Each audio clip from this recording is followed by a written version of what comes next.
মধ্যপ্রাচ্যে বেজে উঠেছে যুদ্ধের দামামা। গভীর রাতে ইরান নিজেদের ভূখণ্ড থেকে ক্ষেপণাস্ত্র হামলা চালিয়েছে ইসরায়েলে। সেই হামলা প্রতিহত করতে ব্যস্ত সময় পার করছে ইসরায়েল এবং তার মিত্র যুক্তরাষ্ট্র ও যুক্তরাজ্য।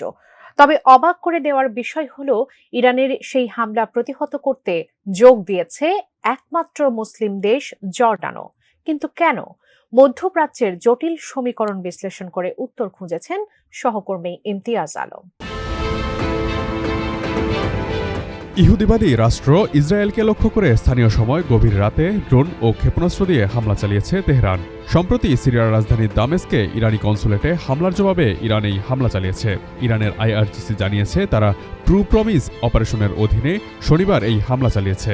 এটিকে ইসরায়েলের অপরাধের শাস্তি হিসেবে উল্লেখ করেছে তেহরান। রাতভর চালানো সেই হামলা প্রতিহত করতে উঠে পড়ে লেগেছে ইসরায়েল, যুক্তরাষ্ট্র ও যুক্তরাজ্য। তবে বিস্ময়কর ব্যাপার হচ্ছে, ইরানের এই নজিরবিহীন হামলা ঠেকাতে ইসরায়েলকে সহায়তা করেছে একমাত্র মুসলিম দেশ জর্ডান। জর্ডানের আকাশসীমা দিয়ে ইরানের পাঠানো যেসব ড্রোন ইসরায়েলের দিকে ধেয়ে যাচ্ছিল, সেগুলোকে বাধা দেওয়া ও গুলি করে ভূপাতিত করেছে দেশটির বিমান বাহিনী। কিন্তু জর্ডান কেন নিজেকে এই যুদ্ধে টেনে আনলো? ইসরায়েলের পক্ষে কেনই বা কাজ করছে জর্ডান? কি লাভ এতে জর্ডানের? এই প্রশ্নগুলোর উত্তর খুঁজতে হলে ইতিহাসের পথ ধরে যেতে হবে বেশ খানিকটা পেছনে। মেলাতে হবে মধ্যপ্রাচ্যের জটিল সমীকরণ। ঐতিহাসিকভাবে জর্ডান ও ইরান দুটি মুসলিম প্রধান দেশ এবং তাদের মধ্যে জাতিগত মেলবন্ধনও ছিল।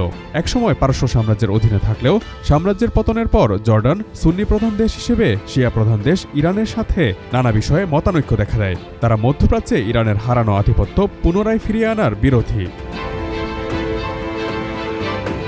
যদিও ১৯৬৭ সালের ৬ দিনের আরব ইসরায়েল যুদ্ধে জর্ডান যুদ্ধ করেছে ইসরায়েলের বিপক্ষে, কিন্তু এখন এসে ইসরায়েলের সাথে জর্ডান শুধু সম্পর্ক সহজই করেনি, বলা যায় হয়ে উঠেছে ইসরায়েলের মিত্র দেশ।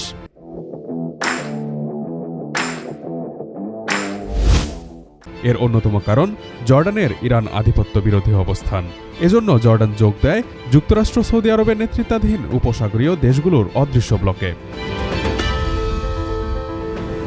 ইরানের সাথে জর্ডানের সম্পর্ক খারাপ হওয়ার আরও যে কয়টি কারণ রয়েছে, তার মধ্যে অন্যতম ১৯৮০ সালে ইরান ইরাক যুদ্ধে ইরাকের সাদ্দাম হোসেনকে জর্ডানের সমর্থন দেয়া ও সিরিয়ার গৃহযুদ্ধে ইরানের মিত্র বাশার আল আসাদ সরকারের বিরুদ্ধে জর্ডানের অবস্থান নেয়া।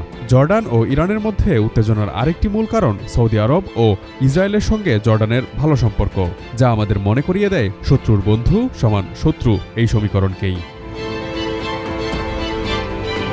এবার আসা যাক ইরান ও ইসরায়েলের যুদ্ধে জর্ডান কেন জড়িয়ে পড়ল।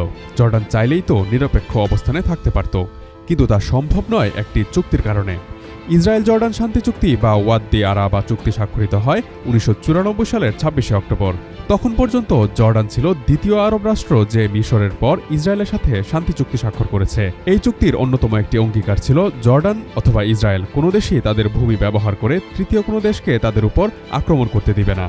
মার্কিন প্রেসিডেন্ট বিল ক্লিন্টন সে সময় চুক্তিটি পর্যবেক্ষণ করেন। মিশর চুক্তিটিকে স্বাগত জানালেও সিরিয়া তা প্রত্যাখ্যান করে। নিজেদের স্বার্থ সংশ্লিষ্ট কারণেই জর্ডান সেই চুক্তি ভঙ্গ করতে পারে না। তাই সমগ্র মুসলিম বিশ্ব ইরান ও ফিলিস্তিনের পক্ষে অবস্থান নিলেও স্রেফ রাজনৈতিক কারণেই জর্ডান সহযোগিতা করে যাচ্ছে দখলদার ইসরায়েলকে।